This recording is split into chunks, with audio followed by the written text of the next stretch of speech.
Don't look at me like that. I just pushed the button they ordered me to push. If you want to understand how $50 million in industrial robotics turned into the most expensive and ridiculous modern art sculpture in history, you have to understand how paint works. To normal people, painting a car is like painting a wall with a roller. To us, in a luxury vehicle assembly plant, it is precision chemistry at a molecular level. The paint zone is an immense white room, sterilized like a hospital operating theater, where humidity and temperature are controlled to the exact millimeter. 100 robotic arms move at terrifying speeds around the car chassis, spraying paint using an electrostatic charge so that every single drop adheres to the metal without wasting anything. We work with two main types of compounds: oil-based metallic enamels and water-based matte paints. The golden rule, the absolute law of physics that keeps this factory running, is called the Purge Cycle. When the automated system switches from painting a car metallic red to matte black, the robots can't just switch hoses. For exactly 45 seconds, the system injects a highly corrosive chemical solvent at high pressure through every vein, hose, and valve of the robotic arms to clear out any trace of oil before the water comes in. If the oil from the metallic paint and the treated water from the matte paint mix inside those hot, high-pressure pipes, an exothermic chemical reaction occurs. You don't have paint anymore. You have a polymer resin that solidifies like cement in a matter of seconds. The Purge Cycle is our breathing room. But last fall, the corporation brought in Sylvia as the new director of productivity. Sylvia came from the fast fashion industry.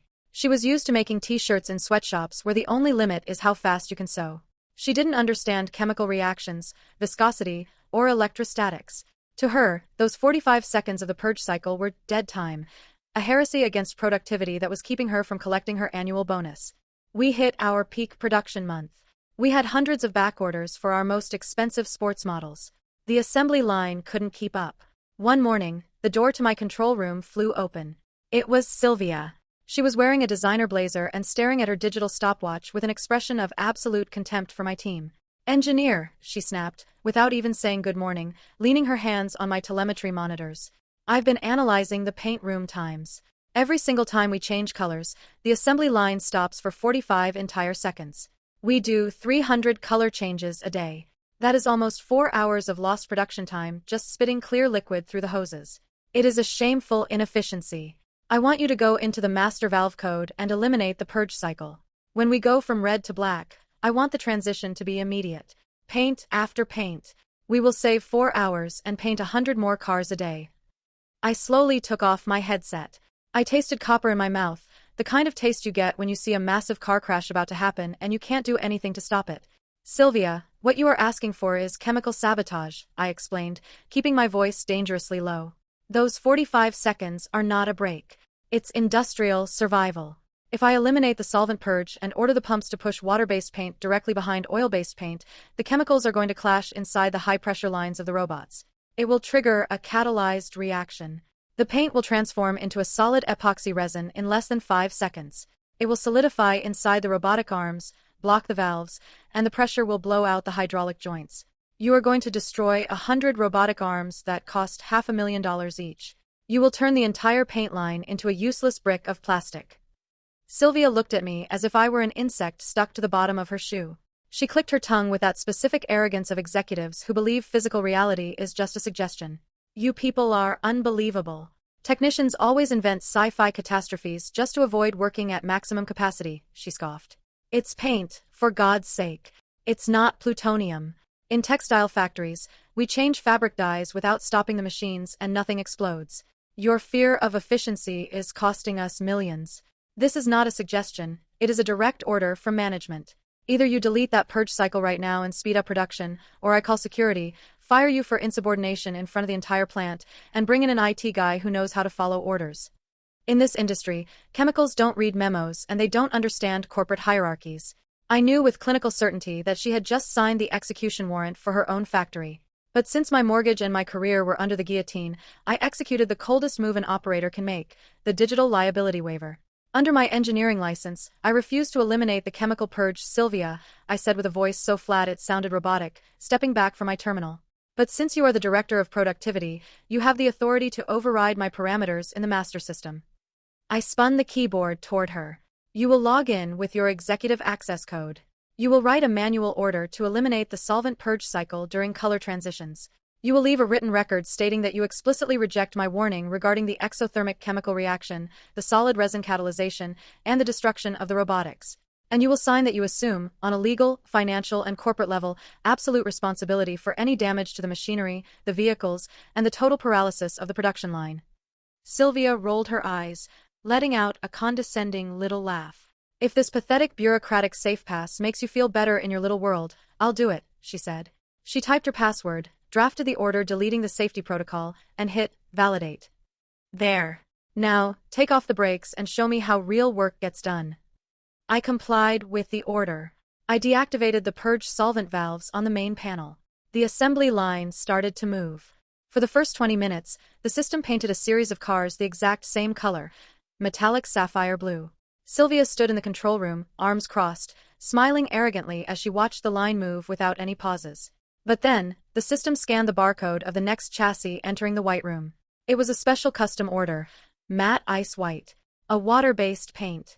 The central computer, obeying Sylvia's override, did not activate the cleaning solvent. It simply slammed the metallic blue valve shut and immediately cranked open the matte white valve, shoving the new liquid at 100 psi through the exact same hoses still coated in oil residue. Through the massive armored glass of the control room, we watched physics go to work. The instant the two incompatible chemicals collided in the central manifold, they reacted. The pressure gauges on my screens spiked from 100 to 500 psi in a single second. The acoustic alarms began to howl. The 100 robotic arms surrounding the car in the white room suddenly shuddered violently. The mixture inside their pipes heated up to 200 degrees and transformed into a polymeric resin as hard as granite. The sound was horrifying. It was like listening to a dozen cannons firing at the exact same time. Bam! Bam! Crack! The Kevlar-reinforced hoses and the steel joints of the robots couldn't withstand the pressure of the solid blockage. They exploded. 100 robotic arms blew out simultaneously, spewing a geyser of boiling blue and white resin absolutely everywhere. The substance shot out under extreme pressure, coating the robots, the luxury car chassis, the ceiling, the floor, and the sterilized walls. When the expelled resin hit the cold air conditioning of the room, it did something even worse. It cooled and solidified instantly. In a matter of 15 seconds, the immense paint room was completely paralyzed. 100 $500,000 robots were frozen mid-motion, trapped in thick, heavy crusts of solid blue and white plastic that looked like alien stalagmites. The luxury car on the conveyor belt was entombed beneath an indestructible shell of hard plastic. The hydraulic motors whined and burned out as they tried to move against the petrified resin. Europe's most advanced production line had been turned into a $50 million plastic grave. Sylvia stumbled backward, tripping over a chair in the control room. Her face was a mask of absolute terror, white as chalk. She was hyperventilating, her hands shaking violently as she stared through the glass at the industrial massacre she had just caused. She had finally realized that chemistry does not forgive. An hour later, the CEO of the automotive company, who had flown in by helicopter from corporate headquarters, was standing in the control room next to the company's lawyers, staring at the solidified disaster through the glass. Sylvia, drenched in sweat and gripped by hysterical panic, attempted the only defense cowards know. "It was a system failure," she screamed, crying and pointing a trembling finger at me in front of the CEO. "The hoses were defective. The engineer put in the wrong code and the robots exploded. I only asked him to optimize the times, he sabotaged the plant." The CEO slowly turned his head toward me. His eyes were blocks of ice, searching for the truth in the room. I didn't even blink. I walked over to the master server, opened the cryptographic operations log, and projected it onto the main screen. There was the undeniable proof. The corporate silver bullet. Management order. Permanent elimination of the solvent purge cycle. Explicit rejection of the technical warning regarding exothermic reactions, resin catalyzation, and the destruction of robotic equipment. Legal, financial, and corporate assumption of any damage to machinery and the paralysis of the production line. And right below it, the biometric authorization signature of Sylvia, Director of Productivity. The CEO read the screen in a terrifying silence. "Sylvia," the CEO said, with a voice so flat and devoid of emotion it was scarier than a scream. "You ignored basic chemistry out of the profound stupidity of believing that assembling luxury vehicles is like sewing cheap pants. You have destroyed 100 robotic arms, you have entombed the white room in solid polymer, and you have paralyzed the production line for weeks. You are fired immediately." The CEO looked at the lawyers. "Open a civil lawsuit today for reckless negligence and destruction of corporate property." We are going to garnish the shoes off her feet to pay for the workers who are going to have to go in there with jackhammers to chip away that plastic. Building security escorted Sylvia out of the plant. She was weeping uncontrollably, her corporate career completely incinerated, facing a lawsuit that would ruin her for life. It took us 3 months using angle grinders, chisels, and jackhammers to tear the fossilized robots out of the floor and replace the entire paint room. I was promoted to Director of Chemical Operations. And I guarantee you one thing. Nowadays, when the red light turns on and the system stops for 45 seconds to purge the pipes, nobody, absolutely nobody in this entire factory, dares to look at their stopwatch. If you liked it, give it a like and subscribe for more.